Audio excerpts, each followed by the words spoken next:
Hi, my name is Olivia. I'm a student on Team 7480, and today we're going to tell you how to prepare an elite research project from start to finish. I'm joined by my teammates Oliver, Nico, and Mackenzie, and we all have significant FLL Challenge experience, and we've all won regional project awards. Also, Nico and I won first place innovative solution at the 2018 Detroit World Festival. So, what is the project? Well, the project is worth 1/4 of the competition weight, meaning that out of the 4 tasks you have to complete, robot interview, robot game, project, and core values, they're all weighted equally, so the project is worth exactly 1/4. In this project, teams must solve a real-world problem pertaining to a given theme. In previous years, this theme has been space or water. In this year's competition, this is getting outside and being active. Choosing a problem. The competition topic is very broad, but the problem that you choose has to have a clear and obvious connection to the topic. Before you choose a problem, come up with the process to choose it. Instead of having just one person have the ideas, have everybody have ideas of their own and you'll choose which one is the best. Your problem should meet these 4 basic criteria. The first is that you can easily explain it to judges. The second criteria is that you should be able to consult local experts about it. The third is that you can apply science and scientific analysis to the problem. And the fourth is that you should have fun while doing the problem. You should also fall in love with the problem, not the solution.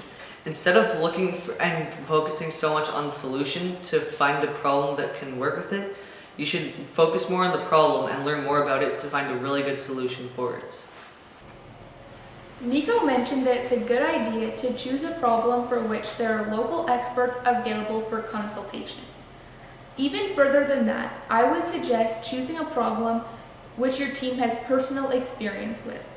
For instance, in 2018, my team consulted a local groundwater expert who told us about a publicly available data set that measured water levels all around the world.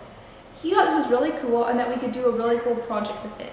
We agreed, but this seemed like a solution in search of a problem when really you want to pursue your project the other way around. And actually in front of us we had the perfect problem, and that was the amount of water that you waste while you wait for your shower to heat up. We all had experience with this problem and we experienced it every single day. Moreover, all of our judges also had this problem, so it was very easy for them to understand. They were able to understand the potential value of our solution, and because they could understand it easily, we were able to spend more time talking about our innovation rather than the problem that we were trying to solve. You want to do your research. You want to see if there's already any products that can be applied to this problem, and you can go online and look at reviews to see if there's any faults so you can know what consumers are looking for.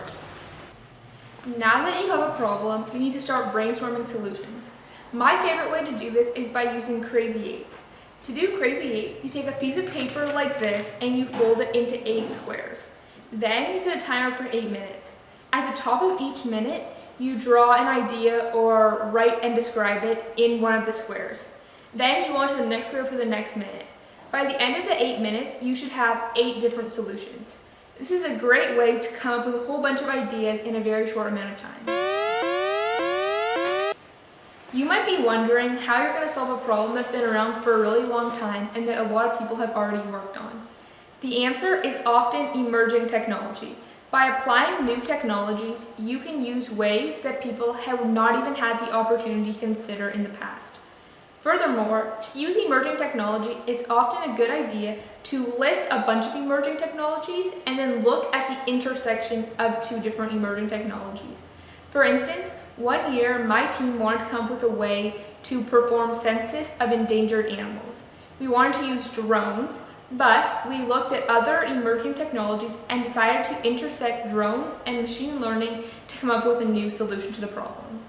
So solution development is a significant part of the rubric. So you really want to be clear and demonstrate this part of your project to the judges. With every iteration, you want to keep it within your skill set, but don't be afraid to challenge yourself. This shouldn't be easy, and you want room to grow across all the stages of the competition, every level that you progress through. While you're developing your prototypes, You want to look at the list of shortcomings you developed for the various solutions that exist already and prioritize those. After this, you want to prioritize the specific shortcomings by giving them a score out of 3 for both easiness of solving and for their importance to a consumer. Then, you want to tackle the shortcomings from the greatest score, which would be 6, to the lowest score, which would be 2. This will give you a meaningful direction in your prototyping. With each prototype, test it objectively. This means that if you can get a potential consumer to use it, that's another great way to obtain feedback. Overall, your prototyping should follow a clear progression from the simplest to the most complex. In developing your solution, you want to choose something challenging but not of your skill set. Then focus on the features based on the reviews you read. Then go on to build 1 or more prototypes, showing the best one to your customers. When you start developing your project, it may be tempting to have a technology that solves your problem and to pursue that. I would suggest that rather than developing a technology, you develop a product that implements the technology that you want to pursue. The reason I say this is because the process for developing a product is very well documented, so you have a very clear direction on where to go with your development. So for instance, what is the market, how much will it cost to make, how will we manufacture it, to whom will we market it, etc. This will allow you to have a much more well-rounded, detailed project. Furthermore, if you advance the Ontario Innovation Celebration, you'll need to do this anyway, so it's great to get a head start. A good way to disperse a lot of work across many different people is to define roles like a startup. So for instance, put one member in charge of marketing, another financial analysis, programming, engineering, and etc. This gives each team member clear roles and it allows you to work on your prototype much more efficiently instead of having, let's say, everyone working around the technology at once. When you're prototyping, I encourage your team to look into various technologies that are quite inexpensive and very effective for prototyping. The first is Arduinos. Arduinos are microcontrollers that cost around $12 and they're quite simple to use. In fact, my team watched a YouTube video called Learn Arduino in 15 minutes, and that's exactly how long it took us to learn. So those are great prototyping tools, and they also come with lots of open source code for your disposal. The next tool is actually an EV3. So the EV3 has logging and plotting capabilities using the experimentation function, and it's also got a lot of different sensors. So whether you need to measure temperature, sound, or distance, the EV3 can do that, and you already know how to use one most likely. So that's another indispensable tool that I would recommend your team leverage. Finally, there are 3D printers. So many public libraries have 3D printers that you can use, and they're a great way to print prototypes, and they're quite fast and a great way to check prototypes. Sharing. It is good to start with experts. They can give you insights and help you build on your idea. Then you can build a prototype, and once you've built a prototype, you can go to the consumer and see if they potentially buy your product. Something you can add to sharing is once you've seen if the consumer wants to buy your product, is you can go back to the experts that you originally started with and show them what you've done to your product. You can also share with your immediate family and friends. When you're doing the presentation, you only have 5 minutes. So you want to make sure that you cover all the points on the rubric and simplify it for the judges. When conveying key points, have a teammate hold up Bristol board signs so that the judges don't miss the information. Your presentation should be interesting and informative. To do this, you should look across all the talents and skills that your teammates have, like performing, music, or singing, or dancing, or anything else, and you should incorporate those into your presentation to make it interesting and informative. As Nico mentioned, you want your presentations to be both entertaining and informative. To do this, the judges need to be engaged in your presentation. And the most important thing in engaging the judges is being engaged yourself. So what I mean by this is if one of your teammates is talking, you want to stand up straight, look at them, and actively listen to them. Whether this is by nodding or just reacting to what they're saying, it shows that you are really interested in the material and the judges should be too. An example of not being engaged is slouching, looking at the floor, looking at your fingernails, or anything else. A good way to tell if you are actively engaged in the presentation is to film your presentation. Then watch the video. This will reveal many potential flaws about your presentation, like if you're not engaged, if you're talking too fast, or if you're talking really quiet. Also, in previous years, judging was in person, and this year, judging is likely going to be online, so this opens up a whole world of possibilities. First of all, you used to only get 5 minutes from setup to the end of your presentation, but now, because you know ahead of time where you're going to present in the virtual format, you can spend less time setting up and spend more time delivering key points. Also, you have more flexibility with, you can use virtual backgrounds, you can use more props, and you can play music easier if you would like. As Nico mentioned, it's important to keep in mind your teammates' skills and leverage them when you're making your presentation. Ways I would suggest doing this would maybe to be a spin-off of a popular musical, TV show, play, or fairy tale. The reason I suggest using stories that people are already at least a little bit familiar with is because it makes your skit that much easier to follow. So for instance, in 2018, my team did a Phineas and Ferb presentation, and some of the judges were already familiar with that TV show, so they could focus on the key information in the skit rather than trying to follow a complicated new storyline. Another thing that I suggest implementing in your presentation is the use of a working prototype.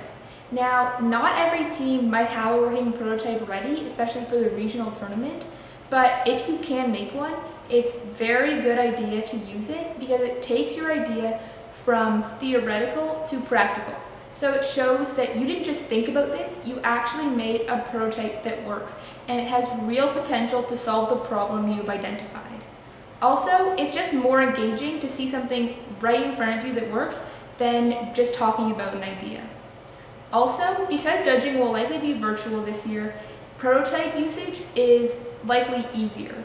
So instead of having to worry about your prototype getting jostled on the way to a competition or a judging room, you can set it up in an environment where you know it will work ahead of time, and you'll have a great demonstration for the judges.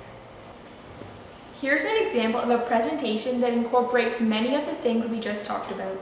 Another thing worth noting about this presentation is that it starts by providing some background information on the problem and the topics that are going to be addressed. This makes it a lot easier for the judges to follow the skit. Disney Channel. Next up, Phineas and Ferb. This episode is brought to you by the Comet Warriors and about all the clean water that gets wasted while you wait for your shower to heat up. This is a problem because according to Dr. James Lutz of Lawrence Berkeley National Labs, the average family wastes 15,000 liters of water every year waiting for water to heat up. Depending on where you live, that can cost as much as $300. Not only does wasted water cost money, according to Dr. Bernie Cooper of Queen's University, it puts an unnecessary strain on our limited groundwater resources. So, Ferb, what are you going to invent today? Why does my shower take so long to warm up? OMG, this is so frustrating. I know what we're going to do today. I read about this problem in The Big Thirst by Charles Fishman. What's that, Ferb? Oh, hi, Bill Allen. As a plumber and owner of mechanical piping systems, you must know about wasting water while showers heat up. Well, for hospitals and schools, I recommend a recirculation pump to reduce the time it takes to get hot water. It recirculates the water all day so it doesn't go cold in the pipes. The problem with this system for home use is it uses a lot of energy and is expensive. There are other options like tankless water heaters and heat trace cables, but they have other problems. I don't know of a solution that doesn't either waste water or energy. Come on, let's go learn about how the water system works in our house.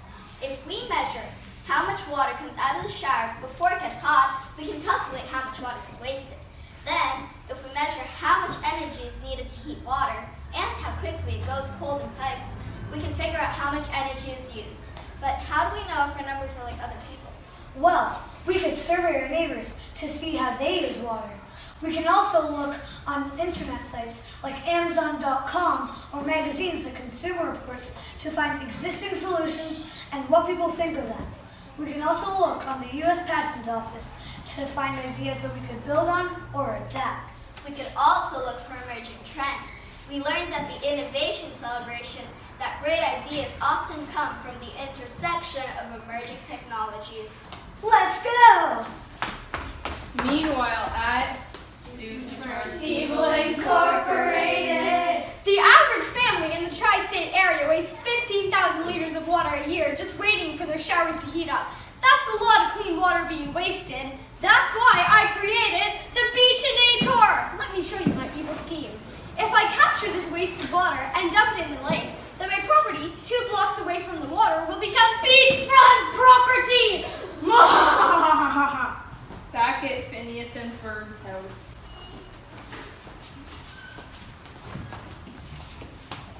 What are you doing? Just building and programming a solution to help water flow more faster. Our innovation combines a radar-based motion sensor technology with a temperature sensor to learn people's showering habits, so it can deliver hot water the moment they need it. And it's powered by the heat of the water.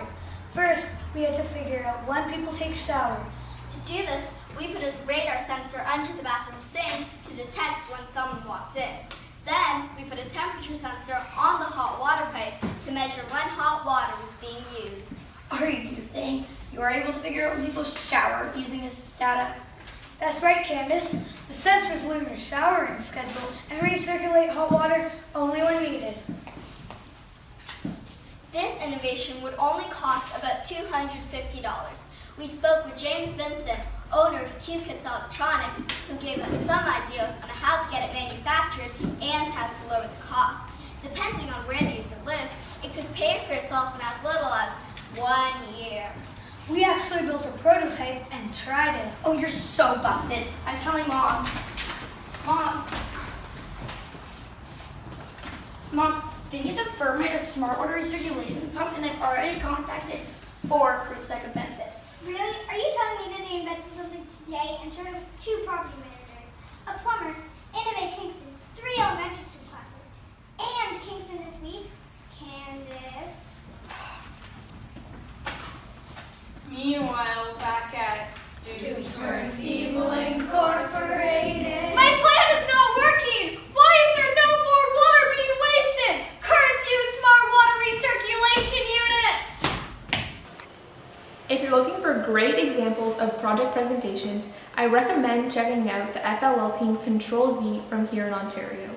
Every year they have great presentations that are very effective at communicating the key points, and 3 years ago they actually won the World Championships. So they're an amazing team. My team learned a lot from them, and I'm sure yours could too. My LEGO team supported our research with a tri-fold cardboard poster. Now, in the early years, we would take the poster board and then we would cut out snippets of text and glue them directly onto the board. This was problematic because A, it took a lot of manual labor, and B, it often didn't look that nice. Whether it would be crooked pieces of text or buckled paper, ultimately the problem was that our arts and crafts skills were on display more than our research and presentation skills. One of the team's parents said that we should use something that they use in academia. And in academia, they use PowerPoint templates.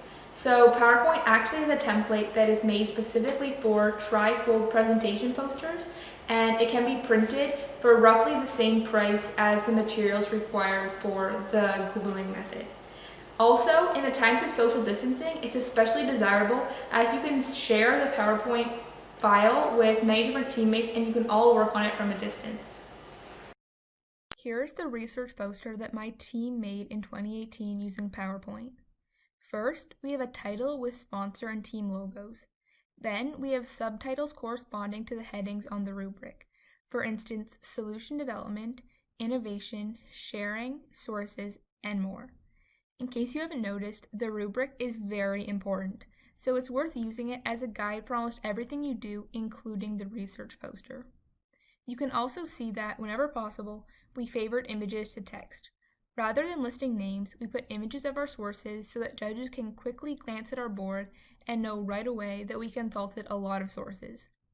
We also put images for our prototype progressions. Furthermore, you can see from this poster areas in which we treated like a product. On the left trifold, we have titles for feedback from experts, financial analysis, and a product logo. The rubric doesn't specifically require these things, but they show a greater depth of analysis, and judges usually ask about expert feedback anyways. Another thing that's pretty important across all of FLL is documentation. For my team's project, that was a project binder that contained all the necessary supporting documents for our project. For example, we had results from online surveys, transcripts of interviews, email threads between experts and potential consumers, websites we visited, reports we looked at, papers we looked at, and really anything we consulted to help us get there to the final project. Also, because this year it might be more of a virtual format that you have to go to, you could include lots of images and videos detailing how you got to your final solution. So it tells more of a story that judges can follow. Now that you've established a problem, a team structure, a solution, and a presentation, you need to figure out how you're going to get your product to market. And to do this, you'll need very good time management. A tool that my team found very valuable in managing our time was a Kanban chart. A Kanban chart has 3 columns: to do, in progress, and done. On the chart, you take a sticky note and you write tasks that need to be completed and you put them in the to-do column. As the tasks are completed, you move them to in progress or done. If a team member doesn't have anything to do, they can quickly glance at the chart, write their name on a task, and start working on it. It's a very quick and easy to understand visual representation of how much you've completed, how much you have left to go, and all the work that needs to be done overall. Also, there are online versions of Kanban charts that can be used during socially distanced times. Thank you so much for listening to our webinar on preparing your project. We hope you learned a lot and that you can take what you've learned and develop a really awesome project to solve some really important problems this year. Good luck!